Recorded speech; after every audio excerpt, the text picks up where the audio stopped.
दोस्तों इस वीडियो में मैं आपको ऐसी चीज़ें बताने वाला हूँ जो आपका कॉन्ट्रैक्टर होगा या जिससे आप काम करवा रहे हो वो ये टेक्निकल चीज़ें आपके स्टील बाइंडिंग में नहीं करेगा। और जब ये चीज़ें नहीं की जाती हैं तो जो स्टील बाइंड आपने किया होता है उसका इतना ज़्यादा इफेक्ट नहीं रहता, मतलब थोड़े टाइम बाद वो लूज़ हो जाता है, वो आपके घर को उतनी स्ट्रेंथ देगा नहीं जितनी देनी चाहिए। तो ये वीडियो मेरे ख्याल में ज़रूर देखना चाहिए। ये मैं गलतियां बोलूँगा जो कॉन्ट्रैक्टर आपसे हाइड करता है, ये गलतियां उसको करने ना दो, ये गलतियां आपको ज़रूर पता होनी चाहिए। तो सबसे पहली चीज़ आप देख रहे हो यहाँ जो जंक्शन होता है हमारा बीम और कॉलम का बनता है, यहाँ आप देख रहे हो सरिये को मोड़ा गया, एल बनाया गया, ये होती है डेवलपमेंट लेंथ।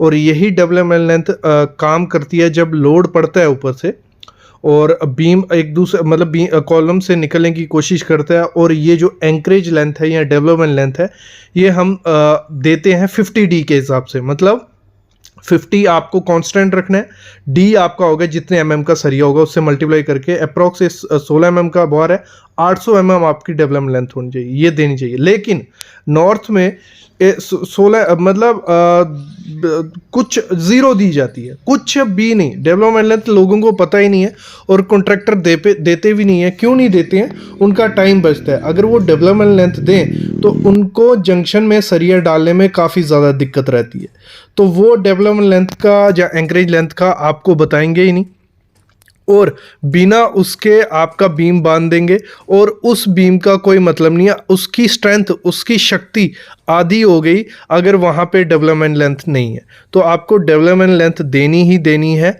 और इस पे और ज़्यादा अगर आपको जानना रहेगा डेवलपमेंट लेंथ निकालते कैसे हैं, कैसे कैलकुलेट करते हैं, उसकी मैं डिस्क्रिप्शन में वीडियो डाल दूंगा, वो आपको बाद में देखनी है। लेकिन बाकी चीज़ें जो आपके साथ धोखाधड़ी होती है वो आपको देख लेनी है। पहले ये सामने आप देख रहे हो ये डेवलपमेंट लेंथ ही है जो एल बनाया जाता है बीम में। देखो जो अगली चीज़ आपको नहीं बताते हैं वो होता है पिन या स्पेसर, हम उसे बोलते हैं। ये सामने जो बीम देख रहे हो तो कमर्शियल बिल्डिंग के हैं, हैवी बीम है, इसमें तो मस्ट देना ही देना होता है। लेकिन जो आपके घर के बीम रहते हैं, अगर आपका लेयर में सरिया आता है, मतलब नीचे आपके 3 सरिये हैं, उसके थोड़े से ऊपर डबल बॉटम एक्स्ट्रा प्रोवाइड किया या टॉप एक्स्ट्रा प्रोवाइड किया, तो यहाँ क्या किया जाता है, एक दूसरे के साथ बांध दिया जाता है। वैसा आपको नहीं करना है, आपको उसके बीच में स्पेसर प्रोवाइड करना है या पिन प्रोवाइड करना है, जिसे हम ये सामने में आपको दिखाता हूँ। देखो दो सरियों को दूर दूर करने के लिए हम क्या करते हैं, बीच में स्पेसर प्रोवाइड करते हैं, पिन प्रोवाइड करते हैं। इससे क्या होता है, कंक्रीट हमारा प्रॉपर से बीच में घुस जाता है और एक स्ट्रेंथ देता है हमारे बीम को, जहाँ कोई भी स्ट्रक्चर है। तो पिन आपको मस्ट प्रोवाइड करना है। इसमें कॉन्ट्रैक्टर को थोड़ा टाइम लगता है पिन पिन कटिंग करने में, डालने में, और थोड़ा उसका सरिया एक्स्ट्रा भी चला जाता है। अगर उसका सरिया एक्स्ट्रा नहीं भी है तब भी अगर आपका स्टील होगा तो ये गलतियां कर देते हैं वो अपनी लेबर बचाने के लिए। तो आपको ये गलतियां उसको करने नहीं देनी है, आपको पिन प्रोवाइड करना ही करना है। अगला मैं देख रहा हूँ जो कॉन्ट्रैक्टर आपको कंफ्यूज करते हैं, जहाँ बेवकूफ़ मैं बोलूँगा, वो करते हैं स्लैब बीम के नाम पे। मतलब जहाँ टी बीम जो लटक बीम रहते हैं जो नॉर्मली हम लोग देते हैं, तो वहाँ पे भी आजकल कॉन्ट्रैक्टर ने अपना टाइम और शटरिंग और लेबर बचाने के लिए क्या कर दिया है, स्लैब बीम प्रोवाइड करने लग पड़ रहे हैं। जैसे आप सामने देख रहे हो स्लैब बीम की बाइंडिंग हो रही है। स्लैब बीम क्या हो गया, आपकी स्लैब में ही स्टील के साथ बीम को बांध दिया जाता है, कोई भी नीचे उसकी लटक नहीं दी जाती है। लेकिन यहाँ स्पान बड़ा है, जहाँ स्ट्रक्चर काफ़ी बड़ा है, मतलब अगर मैं बोलूँगा आपका रूम 12x13 या 13x15 का रूम हो जाता है, तो वहाँ पे आपको जो लटक बीम है वो दे देना चाहिए, क्योंकि स्ट्रक्चर फ्यूचर में आप अपर स्टोरी के लिए जा सकते हो और दीवार के ऊपर दीवार आएगी नहीं, तो वहाँ दिक्कत आ सकती है। तो आपको पहले ही प्लान करके पूरा लटक बीम देना है। मतलब स्लैब बीम वहाँ दो जहाँ स्ट्रक्चर फ्यूचर में आप एक्सटेंशन नहीं करने वाले हो, छोटा मोटा स्ट्रक्चर है। तो ये चीज़ें आपको करने नहीं देनी है कॉन्ट्रैक्टर को, आपको प्रॉपर डिज़ाइन करवाना है। जहाँ लटक बीम आता है वहाँ लटक बीम दो, जहाँ स्लैब दे सकते हैं वहाँ स्लैब बीम दे सकते हो, कोई दिक्कत उसमें आपको नहीं रहेगी। देखो अगली चीज़ जो गलती कर देते हैं लोग वो है लैपिंग का कोई ध्यान नहीं है। मतलब लैपिंग यहाँ आ रही है वहाँ देनी है, एक साथ आ रही है एक साथ दे रहे हैं, तो वो ना आपको ठेकेदार समझाता है ना आप ध्यान देते हो। और लैपिंग इतनी इंपॉर्टेंट है जितनी आप सोच भी नहीं सकते। तो इसको मैं थोड़ा आपको थियोरेटिकल समझाता हूँ। मैंने आपके लिए प्लान जैसा बनाया है कॉलम के लिए, पहले देख लीजिए है क्या। ये हमने पकड़ लिया, कॉलम है हमारा, ये आगे ग्राउंड फ्लोर की स्लैब, ये आगे फर्स्ट फ्लोर की स्लैब। नीचे का जो सरिया आएगा नीचे फुटिंग से निकल के वो तो लगभग पहुंच जाएगा आपका इधर इधर तक, ग्राउंड फ्लोर स्लैब तक। लेकिन ऊपर में आपको लैब कहाँ देना है, तो सबसे पहले क्या करेंगे हम लोग, इसको एक जोन में कन्वर्ट कर लेते हैं। ये जोन हो गया हमारे, ये जोन आ गया, एक ये जोन आ गया। तो इसमें क्या आपको ध्यान देना है कि कभी भी आपको लैब इस एरिया में नहीं देना है, इधर सपोर्ट्स में, इस सपोर्ट में। मतलब सबसे ज्यादा मूवमेंट कहाँ हाई होता है, तब सपोर्ट्स में। तो हमेशा आपको जो लैब देना है हमेशा सेंटर में देना है, ये चीज आपको हमेशा ध्यान देनी है। जो सेक्शन आप देख रहे हो, ए सेक्शन में कभी नहीं, सी सेक्शन में कभी नहीं, बी सेक्शन में आप लैब दे सकते हो। बाकी तो हम बेंडिंग मूवमेंट की डायग्राम के हिसाब से देते हैं, लेकिन आप ये थंब रूल लेके चल सकते हो कि आपको हमेशा कहाँ लैब देना है। जैसे आपकी ये स्लैब स्टार्ट होगी ना, यहां से मतलब दूसरे फ्लोर की स्लैब स्टार्ट हुई, तो वहां से ए जोन कितने पे होगा, ये क्वेश्चन सबके दिमाग में आ रहा होगा। लेकिन तो वो मोस्टली हम LY4 लेते हैं। LY4 छोड़ दो आप, आपको क्या करना है, 1 मीटर जहां भी आपकी स्लैब खत्म होगी वहां से 1 मीटर तक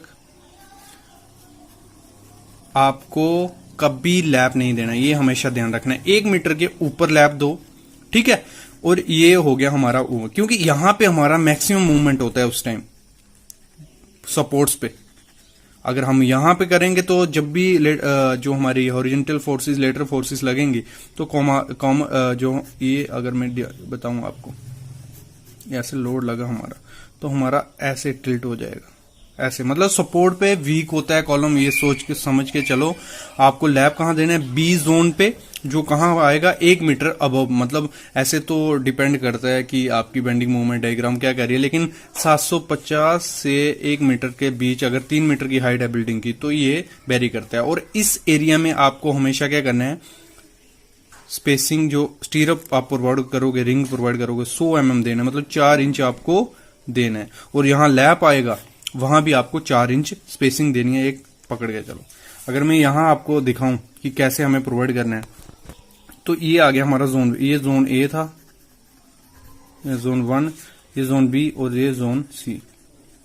तो आपको हमेशा लैप कैसे देना है, देखो थोड़ा बहुत लैप अगर ये आ जाता है, मतलब 100 mm 4 इंच इतना नीचे जोन ए में, कोई दिक्कत नहीं है। लेकिन मोस्टली जो लैप होना चाहिए वो होना चाहिए जोन बी में, आपका लैप ऐसे आएगा, ठीक है।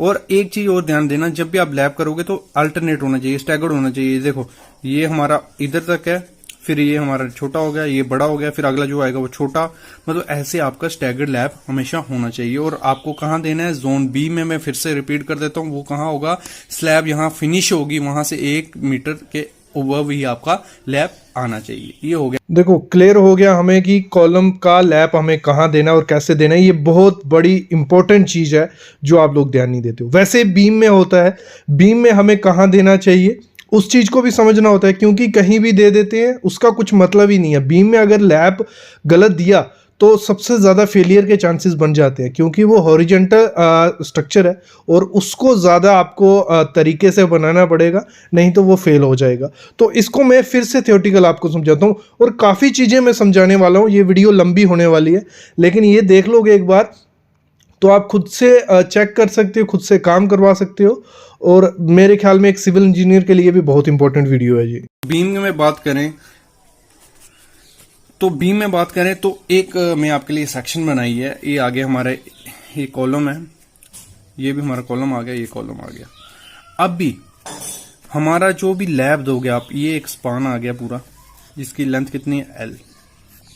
इसमें आपको एक चीज ध्यान देनी है, इसमें ऊपर नीचे अलग अलग होता है। जैसे उसमें था ना कि आपको बीच में ही देना है, मतलब कॉलम जैसे कॉलम होगा उसके सेंटर में आपका लैप आना चाहिए। लेकिन इसमें थोड़ी अलग चीजें, ऊपर अलग नीचे अलग। तो इसमें अगर हम एक समझते हैं इसको,